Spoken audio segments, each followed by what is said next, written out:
I have never been a fan of Meta Instant Forms. However, they just released some updates that just might make them worthwhile, and that's exactly what I'm going to be breaking down in today's video.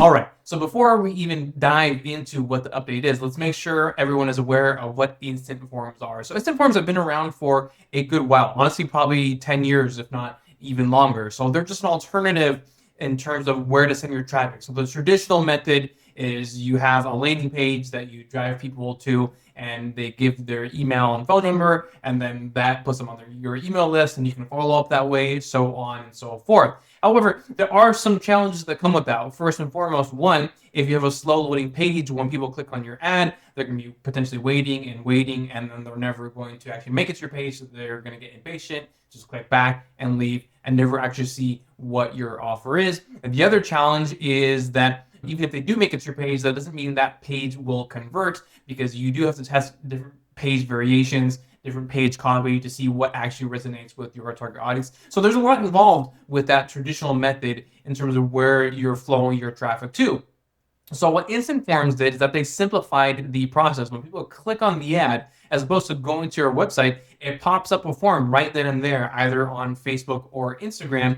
And actually, Meta makes it even easier because it'll pre-populate their information, name, email, and phone number if they have that connected to their account, and if you're requesting that information inside the instant form, and then poof, they can only hit select next or I accept, and then they're on your list, right? So with just 2 clicks, they don't have to fill out any information, and they don't have to leave the platform. They can go back to scrolling and enjoying seeing what their friends are posting, whatever cute dog videos that pop up on their newsfeed, whatever it might be.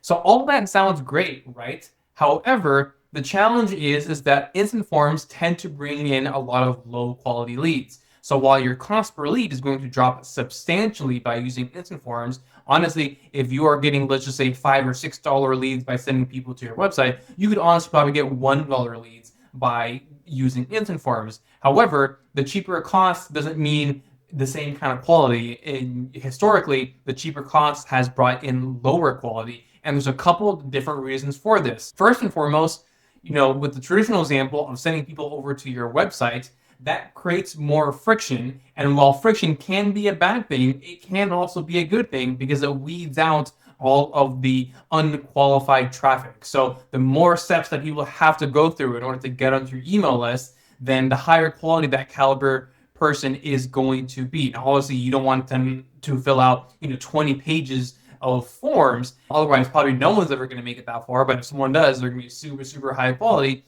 But you see where I'm getting at, right? If they have to do nothing to get onto your email list, then they're not going to be very high quality because they don't even know that you're on your email list. But if they have to go through a couple of different steps, that'll increase the quality and therefore get a higher caliber person onto your email list.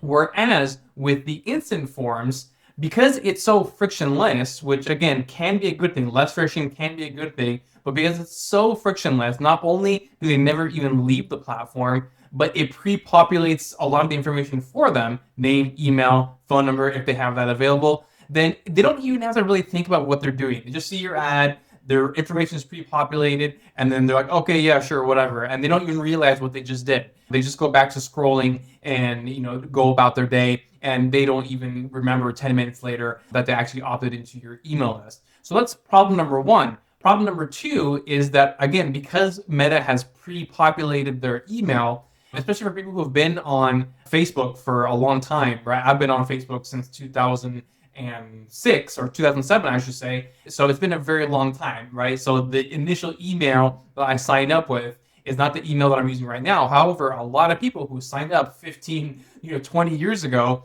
they're still using that same email that they initially signed up with. And that's probably not the main email that they're using for their day-to-day lives, right? So they're actually not even receiving all your messages that you're sending them through email because they're using their junk email, that whatever kind of trash or garbage goes to that you don't want to be receiving on a daily basis. So for those 2 reasons, the frictionless of the whole process and the fact that a lot of these emails that are being pre-populated are emails that they're not using on a daily basis, those are the reasons why instant forms have historically brought in low quality leads. While, obviously there is the benefit of cheap costs, but it's also cheap quality. Now, in the past, the way to try to overcome this, but it was never a foolproof process, was to add a lot of extra questions, right? So as opposed to just doing the traditional thing of name, email, and that's it, right? You do name, email, phone number, and hey, how did you hear about us? What are your goals for the next 6 months? Assuming that's a question that's relevant for your business. And then whatever other qualifying questions that you could add, right? So if you could add 3, 4, or 5 different qualifying questions afterwards that were mandatory, then obviously they have to take time to fill it out and go through that process, and that would bring a higher caliber person. However, that wouldn't fix the email issue, right? They'd still be using the pre-populated, in most cases, the pre-populated email that perhaps is not even the email that they use on a daily basis. They haven't checked that email inbox in 10, 15, 20 years maybe. And so that would still be the ultimate problem.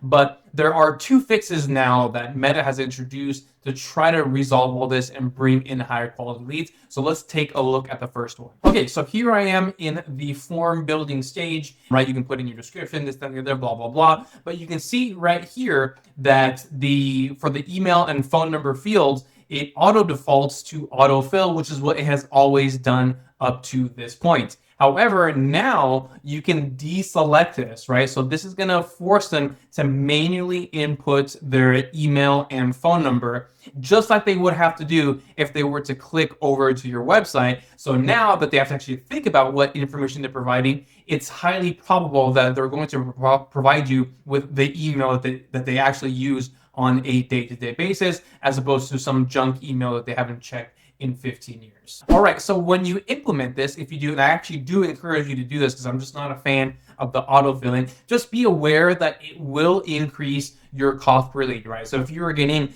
dollar leads via instant forms, you're no longer going to get dollar leads via instant forms. But really, in most cases, I think it's worth paying the extra cost because you're going to get a higher caliber person. So if you're getting dollar leads via instant forms, maybe that's going to go up to $2 or $2.50 or maybe even $3. But again, as long as you're bringing in a higher caliber person, I think in 99% of cases, it'll be worth paying that extra price.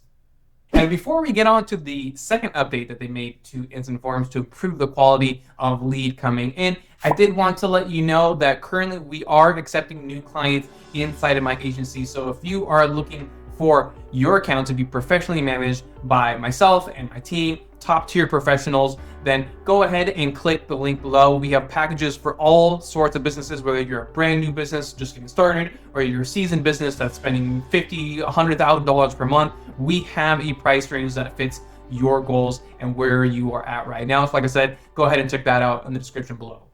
All right, so the next update that they provided, this is really going to increase the quality of leads. So the fact that you can get rid of the autofill option, I think that is great, but it's not like it's going to improve, the quality of the leads by 100, a factor of 100, right? However, this next one, it just might do that.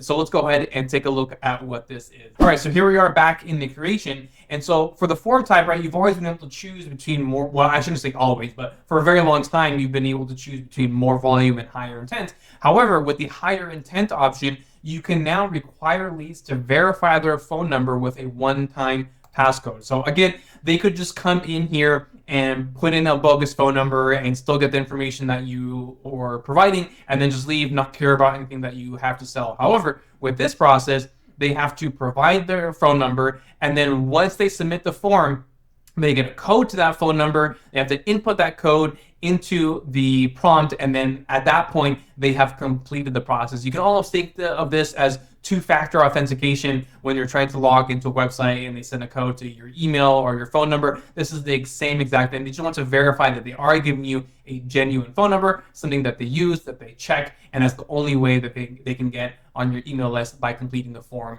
that way.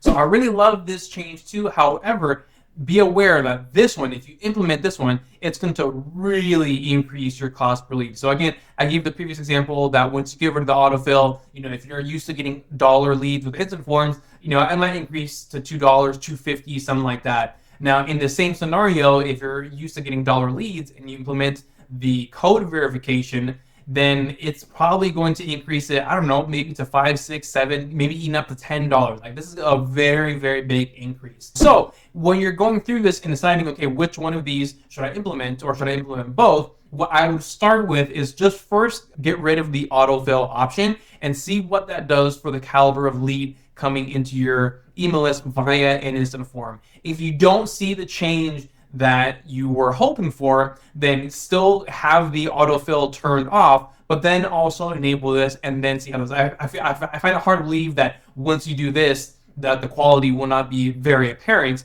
However, again, the cost is going to be significantly higher. So it all comes down to what it is that you're able to bear. Again, if you're used to dollar leads, but now you're getting $10 leads with a verified phone number, again, in most cases, I would say that that is worth it. But again, every business is different. Your financial situation may not be the same as someone else's, so it really varies on that. But either way, I'm very, very happy to see that they've made these steps to improve the quality of instant forms. Now no longer are you really forced to add 4, 5, 10 different qualifying questions. You can theoretically probably just do one of these things or both of them, and you don't necessarily have to have qualifying questions. You certainly still can, so please don't take this as me saying never add qualifying questions ever again. I'm just saying it's possible you may not need to do that moving forward, but again, as always, it comes down to testing. So do what is best for your business and just see what the results are and adjust from there. So I hope you found this informative and exciting to be able to improve the quality of your leads coming in.